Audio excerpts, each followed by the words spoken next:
សូមកុំច្រឡំសាច់ដុំកាចជាមួយនឹងការស្ទះរន្ធទឹកដោះឬក៏ការខាសទឹកដោះវាជាបទពិសោធន៍ផ្ទាល់ខ្លួនរបស់នាងខ្ញុំនាងខ្ញុំរកឃើញថាខ្លួនឯងមានជំងឺមហារីកសូដនដំណាក់កាលទី3ជាប្រភេទខ្សាច់កាចខ្លាំងគេហៅថា triple negative នៅពេលដែលនាងខ្ញុំសម្រាលកូនបាន6 ខែជំងឺមហារីកសូដននៅពេលទម្ងន់គឺសំដៅលើការរកឃើញថាខ្លួនមានមហារីកនៅពេលកំឡុងពពោះឬក៏ក្រោយសម្រាលកូន1 ឆ្នាំឬក៏កំឡុងពេលបំបៅដល់កូនហើយវាកើតឡើងលើស្ត្រីមួយក្នុងចំណោម3000នាក់ដែលកំពុងពពោះអញ្ចឹងគិតទៅ0.03%ដែលវាខុសពីអឺចំនួនស្ត្រីទូទៅដែលអាចប្រឈមជាមួយនឹងការកើតមហារីកសូដនគឺ1ក្នុងចំណោម8នាក់ហើយនេះជាតួលេខដែលផ្ដោតទៅលើស្ត្រីនៅសហរដ្ឋអាមេរិកវានឹងមានលក្ខណៈប្រែប្រួលទៅតាមប្រទេសផ្សេងៗគ្នាក៏ប៉ុន្តែអ្វីដែលខ្ញុំចង់ចែករំលែកគឺនៅពេលដែលអ្នកបំបៅដល់កូនហើយអ្នករកឃើញថាមានការស្ទះរន្ធទឹកដោះឬក៏ខាសទឹកដោះមានដុំអ្នករកវិធីក្នុងការធ្វើវាឲ្យបាត់តែវាអត់បាត់ក្នុងរយៈពេល1 ខែឬក៏2 ខែអីសូមគួរទៅជួបជាមួយជំនាញឬក៏ជ្រើសរើសពេទ្យឲ្យបានត្រឹមត្រូវព្រោះអីបទពិសោធន៍នាងខ្ញុំរកឃើញថាមានដុំអឺតាំងពី3 ខែក្រោយកើតកូនដោយសារតែកូនគាត់កើតអត់គ្រប់ខែនាងខ្ញុំត្រូវបូមទឹកដោះឲ្យគាត់តាំងពីទូកតាំងពីគាត់1 គីឡូ3 ខាំរហូតដល់គាត់ធំតែគាត់អត់ចេះរីអត់អាចបើកផ្ទាល់បានអញ្ចឹងខ្ញុំត្រូវបូមបន្តបូមទឹកដោះឲ្យគាត់នៅពេលដែល3 ខែរកឃើញថាមានដុំសាច់មានដុំខ្ញុំគិតថាគឺជាការស្ទះរន្ធទឹកដោះឬក៏ការខាតទឹកដោះដោយសារតែបូមអត់ទៀងទៅជួបពេទ្យសន្និដ្ឋានដូចគ្នាអញ្ចឹងគ្រូពេទ្យឲ្យញ៉ាំថ្នាំសះក៏ប៉ុន្តែវាអត់បាត់ទេវានៅហើយខ្ញុំព្យាយាមរកវិធីជាច្រើនធ្វើម៉េចដើម្បីកុំឲ្យមានការខាសទឹកដោះនឹងធ្វើម៉េចឲ្យវាចេញឲ្យដុំហ្នឹងរលាយតែនៅពេលដែលជួបជាមួយនឹងអ្នកជំនាញក្នុងការម៉ាស្សាសម្រួលឲ្យទឹកដោះលំហូរទឹកដោះដើរស្រួលខ្ញុំក៏បានទទួលសេវាគេបាន3 ថ្ងៃក៏ប៉ុន្តែលទ្ធផលអត់មានការផ្លាស់ប្ដូរអញ្ចឹងគេណែនាំឲ្យធ្វើការអេកូម្ដងទៀតខ្ញុំក៏ជ្រើសរើសទៅពេទ្យផ្សេងទៀតក្នុងការអេកូហើយពិគ្រោះតែគ្រូពេទ្យនៅនិយាយថាគឺជាបញ្ហាក្នុងការស្ទះរន្ធទឹកដោះខ្ញុំបូមមកទៀងហើយក៏អត់មានការឈឺចាប់អីតែទំហំចាប់ផ្ដើមកើនឡើង1 ខែក្រោយទៀតគ្រូពេទ្យណែនាំឲ្យធ្វើការតាមដានទំហំចាប់ផ្ដើមកើនឡើងហើយចាប់ផ្ដើមមានសញ្ញារលាកបានន័យចាប់ផ្ដើមឡើងក្រហមនៅលើស្បែកហើយក៏ចាប់ផ្ដើមឃើញមានដុំផ្សេងទៀតដុំទូចផ្សេងទៀតប៉ុន្មានដៃនៅពីក្រោយនឹងទៀតនៅពេលដែលអេកូក៏រកខ្ញុំក៏សម្គាល់ឃើញមានភាពខុសគ្នាសន្តាននៃដុំហ្នឹងបានផ្លាស់ប្ដូរតែគ្រូពេទ្យពេលពីគ្រូពេទ្យនៅនិយាយថាស្ទះរន្ធទឹកដោះគ្រូពេទ្យនៅតែនិយាយថាមកពីខ្ញុំបូមទឹកដោះមិនទៀងខ្ញុំគួរដូរម៉ាស៊ីនបូមក៏ប៉ុន្តែស្ថានភាពហ្នឹងគឺខ្ញុំអត់អស់ចិត្តអញ្ចឹងខ្ញុំព្យាយាមដូរពេទ្យទៀតអឺចិត្តប្រហែលជាចិត្ត10 ថ្ងៃជាងខ្ញុំទៅជួបជាមួយនឹងពេទ្យផ្សេងទៀតក៏ពេទ្យមួយហ្នឹងក៏ចាប់ផ្ដើមសង្ស័យថាខ្ញុំមានបញ្ហាអាចជាដុំសាច់កាចដោយសារសន្តានវាអត់ធម្មតាវាមិនមែនលក្ខណៈដូចស្ទះរន្ធទឹកដោះឬក៏លាសដោះតែវាទៅជាអីផ្សេងដែលអាចនឹងជាសាច់កាចគាត់ឲ្យពិគ្រោះជាមួយនឹងគ្រូពេទ្យជំនាញវះកាត់ជនជាតិបរទេសហើយគាត់ក៏និយាយថាជាធម្មតាបើសិនជាយើងស្ទះរន្ធទឹកដោះឬក៏ខាសទឹកដោះឬក៏លាសដោះវាគួរតែបាត់ទៅវិញនៅពេលដែលយើងញ៉ាំថ្នាំសះហើយខ្ញុំញ៉ាំថ្នាំសះឡើងពីរដងហើយវាអត់បាត់អញ្ចឹងអ្វីដែលគាត់សន្និដ្ឋានគឺអាចជាដុំសាច់មិនល្អ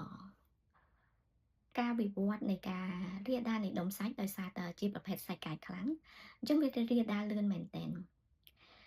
តែកំឡុងពេលដែលកំពុងតែស្វែងរកថាតើ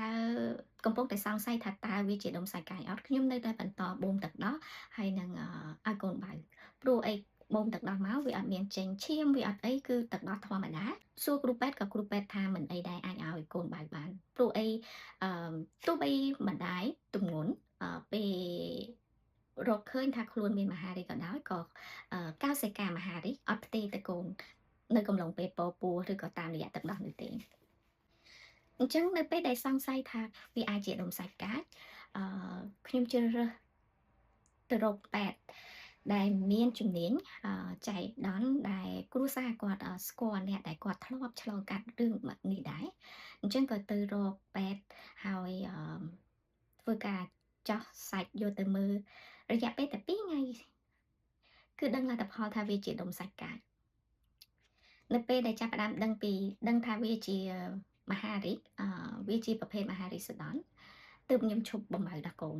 អញ្ចឹងខ្ញុំបំរើដល់កូនដោយការបូម6ខែហើយខ្ញុំជួបពេទ្យនិយាយទៅខ្ញុំជួបពេទ្យច្រើនមែនទែនដើម្បីសួរបន្ថែមព្រោះអីនៅពេលដែលខ្ញុំទៅជួបពេទ្យនៅពេលដែលដឹងថាមានមហារីកគឺខ្ញុំត្រូវធ្វើរោគវិនិច្ឆ័យថាតើកោសិកាមហារីកបានរាលដាលដល់ណាត្រូវការអេកូឆ្លងថត X-ray មើលសួតថតឆ្អឹងមើលscan មើលឆ្អឹងតើវារត់រាលដាលដល់ណារួចហើយខ្ញុំយកឯកសារដែលបានយកទៅពិគ្រោះជាមួយនឹងគ្រូពេទ្យមានគ្រូពេទ្យមួយដែលគាត់មើលឯកសារខ្ញុំហើយគាត់ថាស្ថានភាពខ្ញុំអត់អាចយូរជាងមកទៅទេអត់អាចទុកព្រោះឯកាលនោះខ្ញុំត្រូវញ៉ាំថ្នាំផ្ដាច់ទឹកដោះដល់2សប្តាហ៍ទើបបានគេត្រូវគៀបដោះមើលឬក៏អីជាដើមក៏ប៉ុន្តែដោយសំណាងជីវិតខ្ញុំថ្លៃខ្ញុំទៅរកពេទ្យត្រូវហើយខ្ញុំព្យាយាមរកពេទ្យមិនមែនតែមួយដើម្បីទទួលបានព័ត៌មានផ្សេងទៀតឬក៏ការសន្និដ្ឋានទៅលើពេទ្យផ្សេងទៀតទៅលើបញ្ហាជំងឺមហារីករបស់ខ្ញុំហើយនៅពេលដែលរកជំនួយនៃការព្យាបាលក៏គ្រួសារខ្ញុំសួរនាំមនុស្សជាច្រើនជុំវិញគាត់និយាយប្រាប់គ្នាជាច្រើនដែលដឹងថាតើគួរទៅរកជំនួយឬក៏ការព្យាបាលនៅទីណាមួយអាទិត្យក្រោយបន្ទាប់ពីដឹងថាខ្លួនកើតមហារីកខ្ញុំក៏ទទួលបានការចាក់ថ្នាំគីមីដើម្បីទប់អញ្ចឹងការជួបពេទ្យដែលត្រូវការជួបពេទ្យដែលធ្វើរោគវិនិច្ឆ័យបានត្រឹមត្រូវវាជាចំណុចសំខាន់ស្ថានភាពខ្ញុំបើសិនជាទុកយូរតែមួយអាទិត្យឬក៏អីទៀតគឺអត់បានមកវាជាប្រភេទដុំសាច់កាចខ្លាំងបានន័យថាវារាលដាលលឿនមែនតើគ្រូពេទ្យដែលគាត់ផ្ដល់ការព្យាបាលដល់ខ្ញុំគឺគ្រូពេទ្យជនជាតិបារាំងនៅពេលដែលខ្ញុំទៅជួបគាត់ទៅជួបថ្ងៃហ្នឹងគឺគាត់មើលហើយគាត់ថាស្អែកគឺត្រូវទៅចាក់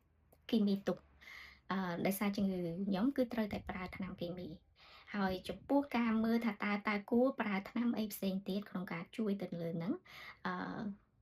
វាត្រូវការពេលអញ្ចឹងសំខាន់ចាក់ទុកសិនដោយសារការសម្រេចចិត្តរបស់គាត់លឿនអញ្ចឹងគាត់តែចាក់ភ្លាមគឺខ្ញុំដឹងថាធូរភ្លាមទទួលអារម្មណ៍ដឹងថាវាចាប់ផ្ដើមបាត់ឈឺការរលាកក្រហមហ្នឹងចាប់ផ្ដើមអន់ហើយស្ថានភាពខ្ញុំនិយាយទៅវារីកដល់កូនកដោនៅលើកខ្ញុំចាប់ផ្ដើមដូរសម្លេងតែខ្ញុំពេលហ្នឹងខ្ញុំគិតថាខ្ញុំផ្ដាសាយដល់ពេលខ្ញុំជាផ្ដាសាយគិតថានៅអត់ទាន់ជាដែរតែតាមពិតកូនកដោបានរត់មកដល់កញ្ចឹងកដែលធ្វើឲ្យប្រព័ន្ធសម្លេងរបស់ខ្ញុំចាប់ផ្ដើមដូរនៅពេលបានចាក់ថ្នាំទប់ហើយគឺស្ថានភាពសម្លេងប្រសើរឡើងវិញលែងសូវឡើងក្រហមនិយាយទៅការឆ្លើយតបទៅថ្នាំក៏លឿនអញ្ចឹងចំណុចដែលខ្ញុំចែករំលែកនៅទីនេះគឺចង់ឲ្យអ្នកយកចិត្តទុកដាក់ជាមួយនឹងសុខភាពរបស់អ្នកជាពិសេសសដន់ព្រោះអីជំងឺមហារីកសដន់គឺកើតឡើង 99% លើស្ត្រីហើយតែ 0.5 ឬក៏ 1% ទេដែលកើតលើបុរសហើយមូលហេតុនៃការកើតជំងឺមហារីកសដន់មានតែកត្តាពីរទី1កត្តាភេទគឺជាស្ត្រីទី2គឺកត្តាអាយុស្ត្រីដែលអាយុចាប់ពី40ឆ្នាំឡើងគួរតែយកចិត្តទុកដាក់និងតាមដានឲ្យបាន ទៀងទាត់ខ្ញុំជួបគ្រូពេទ្យមហារីកដែលគាត់នៅប្រទេសបារាំងនេះហើយខ្ញុំសួរគាត់ភាគច្រើនជំងឺមហារីកអត់មានមូលហេតុជាក់លាក់ណាមួយទេហើយតកតងទៅនឹងដំណរពូជក៏មានតែ5ទៅ10%ដែរសម្រាប់នាងខ្ញុំពេលយកដុំសាច់ទៅពិនិត្យមើលក៏មើលក៏តេស្តទៅលើសែនតើវាអាចមកពីកាត់ការសង្ងំនៃសែនគេប្រើពាក្យ mutation នៃអាសែនប្រភេទសែនហ្នឹងដែលធ្វើឲ្យមហារីកអន់ធ្វើតេស្តលើដុំសាច់គេផ្ដោតលើសែន2គឺអត់មានតែខ្ញុំអត់អស់ចិត្តក៏នៅទៅរកគ្រូពេទ្យដែលជំនាញទៅលើសែនតែម្ដងដែលបងឈាមពិនិត្យមើលសែន20មានការសង្ងំនៃសែនចំនួន20ជាងនៅដែលអាចធ្វើឲ្យយើងកើតមហារីកមិនមែនតែមហារីកសដនេះអាចមហារីកមាត់ស្បូនមហារីកពវៀនឬក៏មហារីកអីផ្សេងនៅពេលដែលធ្វើតេស្តក៏អត់មានអញ្ចឹងក៏មូលហេតុដែលគួរប្រយ័ត្នគឺតកតងនឹងអាយុហើយនឹងដោយសារតែយើងជាស្ត្រីដូចនាងខ្ញុំព្យាយាមបំរើដល់កូនតាំងពីកូនទី1រហូតដល់កូនបើទោះបីបំរើផ្ទាល់អត់បានក៏ខ្ញុំព្យាយាមបូមគឺដើម្បីជួយកាត់បន្ថយនៅការកើតមហារីកក៏ប៉ុន្តែវានៅតែកើតឡើងវាជាអ្វីដែលខ្ញុំអត់អាចគ្រប់គ្រងបានតែអ្វីដែលខ្ញុំពេញចិត្តគឺខ្ញុំបានព្យាយាមថែទាំសុខភាពព្យាយាមកាត់បន្ថយវាទៅតាមអ្វីដែលខ្ញុំអាចធ្វើបានតែអ្វីដែលសំខាន់គឺខ្ញុំបានធ្វើចំណែករបស់ខ្ញុំគឺខ្ញុំបានព្យាយាមបំរើដល់កូនទី1ជាង2ឆ្នាំបំរើផ្ទាល់កូនទី2បំរើបាន8ខែពេលខ្លះលាជាមួយនឹងការបូមនិងកូនពៅបាន6ខែដោយសារស្ថានភាពនៃជំងឺដែលតម្រូវខ្ញុំត្រូវតែផ្ដាច់ដោះកូនអញ្ចឹងអ្វីដែលអ្នកអាចធ្វើបានគឺព្យាយាមយកចិត្តទុកដាក់ហើយនឹងការតាមដានសុខភាពឲ្យបានទៀងទាត់ជាពិសេសនៅពេលដែលអ្នកចាប់ផ្ដើមអាយុពី40ឆ្នាំទៅ